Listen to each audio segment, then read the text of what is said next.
Earlier this year, I applied and was accepted into a program for newbie pastors called Leadership on the Way. You might remember that in September, I went to Portland, and it was there that I met the 24 other newbie pastors in my cohort and our more seasoned coaches. Since then, I have been meeting monthly with a smaller group of 5 other newbie pastors and our one seasoned coach.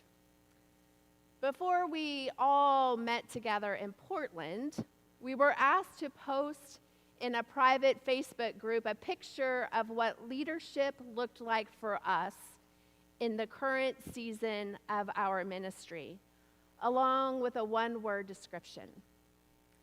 Now, when we first shared our photos, we were all complete strangers. But last month, my small group went back to look at our previously posted pictures and to share the meaning behind them.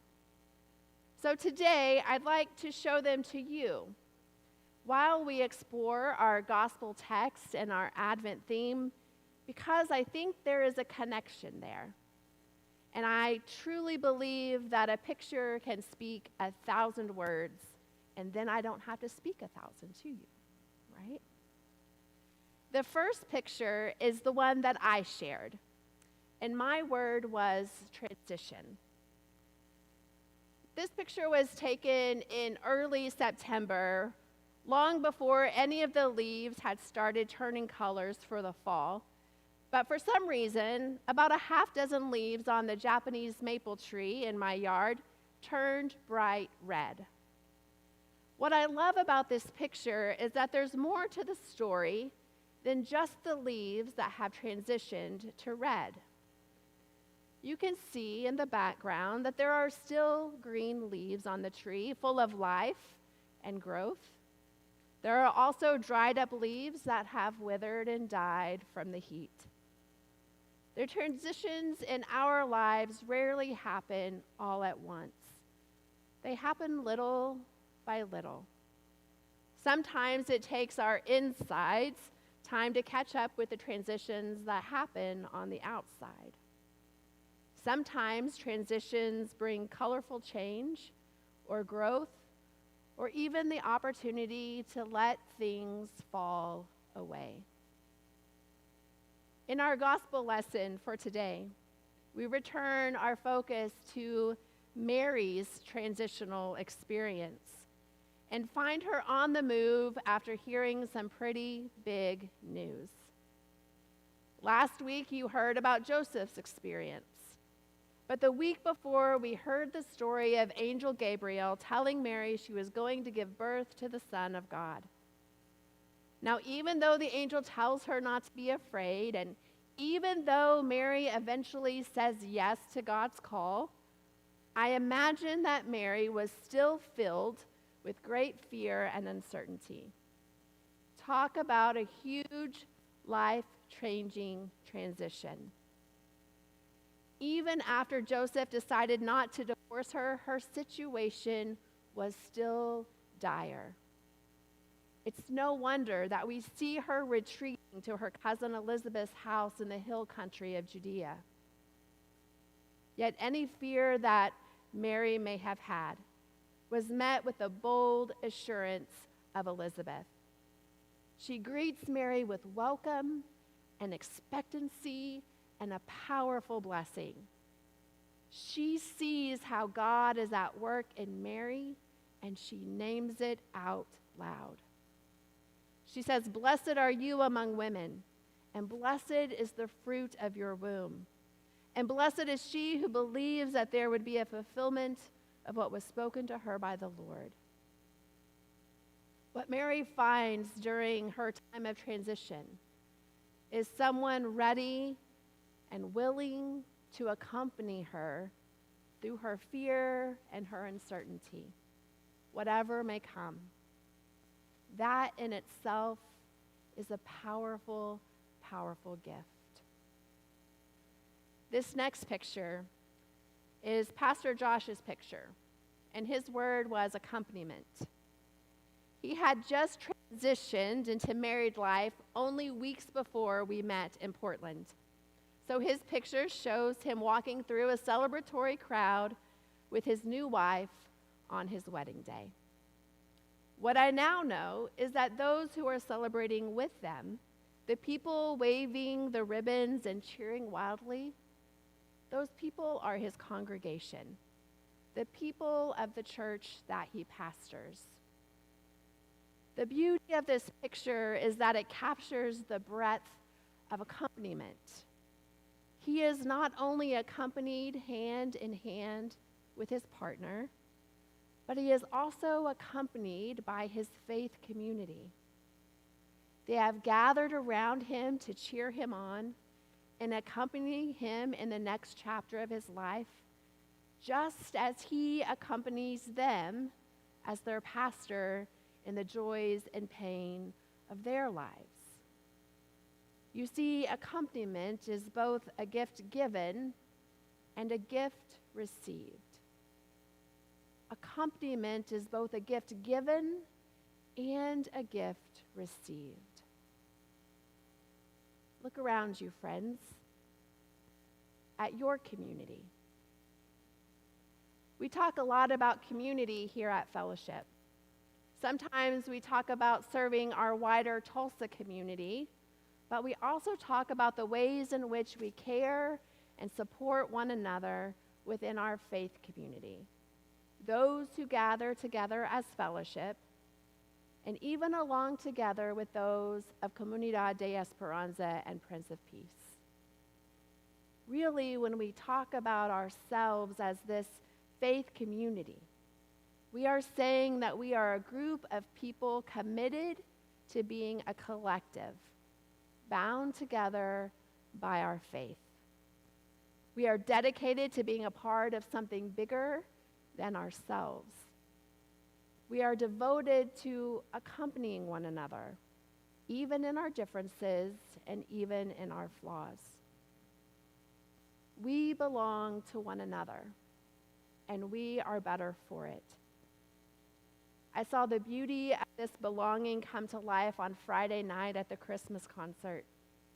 We came together as beautiful, diverse faith community, and the entirety of the concert was better for it. What a beautiful collective of people and music and faith. Thank you to each and every one of you who've participated. I think the song Mary sings is born of her connection to Elizabeth. It is stirred up deep within her because she is seen by another, because she is accompanied by another, because she belongs to another. In her belovedness, she is given courage to sing words that have since become a rallying cry for those who throughout the generations have been deemed as lowly and outcast. Dietrich Bonhoeffer, a Lutheran theologian executed by the Nazis, spoke these words in a sermon during Advent 1933. The Song of Mary is the oldest Advent hymn. It is at once the most passionate, the wildest, and one might even say most revolutionary hymn ever sung. In her Magnificat, Mary praises God for looking with favor on her lowliness. You see, she sees that God chooses her, not in spite of her lowliness, but because of it. And she rises to the occasion. This next picture is Pastor Matthew's picture, and his word was rise. In making bread, we take lowly elements of the earth, gifts from God, the Creator. We mix them together and knead them with our hands and then trust that they will rise to provide nourishment and goodness for ourselves and for others. God does the same with us. God takes our God-given gifts, mixes them together with the gifts of others. We are kneaded and shaped to make us flexible and prepared. And then God entrusts us to rise and become who God has created us to be. Beloved children who can turn this world upside down by bringing nourishment and goodness to others through love. In last week's sermon, Pastor Josh talked a little bit about the socioeconomic environment that Joseph lived in, which influenced marital relationships. But this socioeconomic environment affected every aspect of the people's lives. Mary and Joseph belonged to the peasant class, who suffered greatly under the oppressive occupation of Rome. Peasants made up 90% of the population and bore the burden of supporting both the state and the smaller privileged class. They did this mostly through agriculture and artisan trades like carpentry. Their life was grinding with a triple tax burden. In the world Jesus was born into, the people pay taxes to Rome, to Herod the Great, and to the temple, leaving very little for them to survive on. Mary was likely born in Nazareth, a tiny Galilean village of little consequence. It is never mentioned anywhere in the Hebrew scriptures. It's never mentioned in the Talmud. And even later, when Jesus is gathering his disciples, one recruit scoffs, "Can anything good come out of Nazareth?"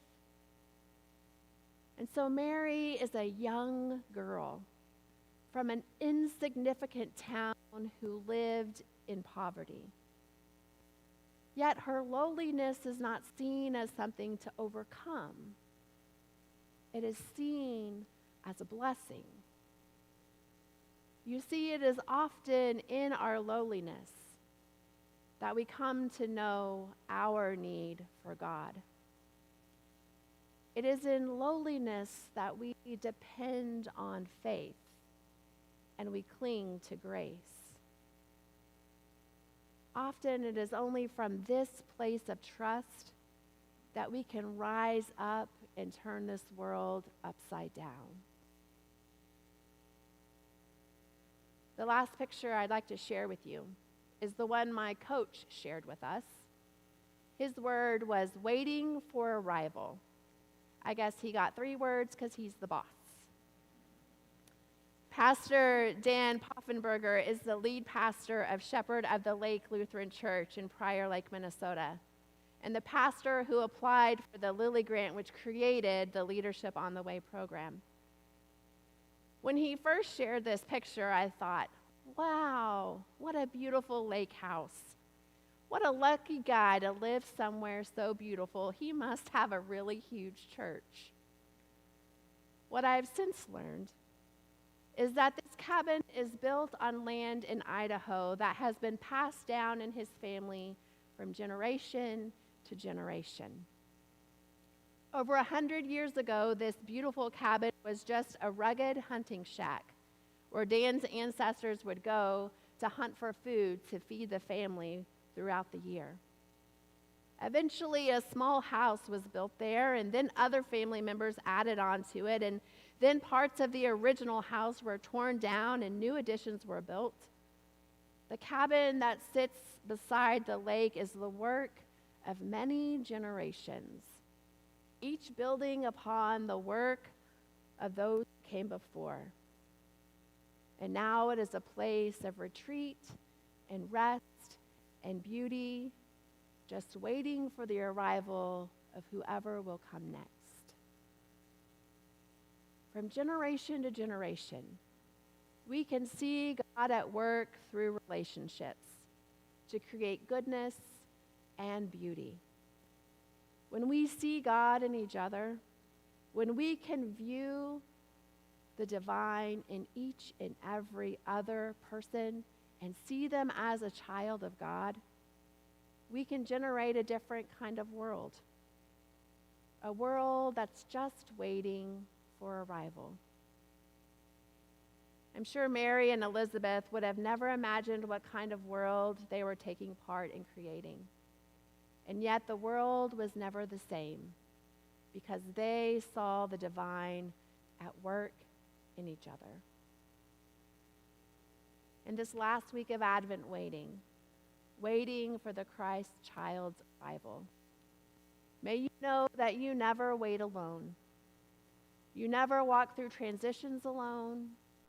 You never live in lowliness alone. You are accompanied by a God and a community of faith who go with you and stand beside you. May you see God in each other. And may this give you strength and courage to rise, turning the world upside down for the sake of love for all generations to come. May this be so. Amen.